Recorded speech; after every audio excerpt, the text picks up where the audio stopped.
জয় বিপদনাশিনী। তো বিপদনাশিনী আজকে পুজো করব ঘরে, তার জন্য চাল করাটা রেডি করছি। তো এখানটায় সাবু নিয়ে নিয়েছি, আমি চাউল দিই নি, চাল 2-1টা দিব, নিয়মটা করব আর শুধু সাবু দিয়ে করব, প্রসাদটা তৈরি করব। চলো কি কি দিয়ে করি দেখাই। এটা চাল কয়েকটা দিছি আর সাবুটাকে ভালো করে ধুয়ে নিয়েছি। ধুয়ে মানে ভিজিয়ে রাখছিলাম একটু সময়, তো পুরো ভিজে গেছে সুন্দরভাবে, ধুয়ে রাখলে হয়ে যায়, তো ভিজে যায়। তো এখানটায় সাবু দিয়েছি, 4-5টা চাউল দিয়েছি, আর এই যে কলা দিয়ে সুন্দর করে সাজিয়ে নিচ্ছি। এখন উপরে নারিকেল দিব, নারিকেলগুলোকে ভালো করে কুড়িয়ে নিয়েছিলাম, আর নারিকেলটা শুকনো ছিল, কিছু কিছু নারিকেল তুলেও আসছিল। তো এটার সাথে দিলেও খেতে ভালো লাগবে।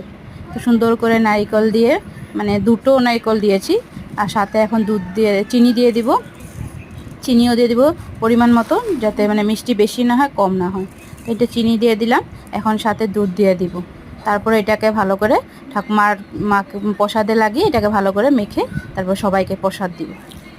তো আমার ভিডিও রিলসটা ভালো লাগলে অবশ্যই লাইক শেয়ার করো আর কমেন্ট করে জানিও। ধন্যবাদ।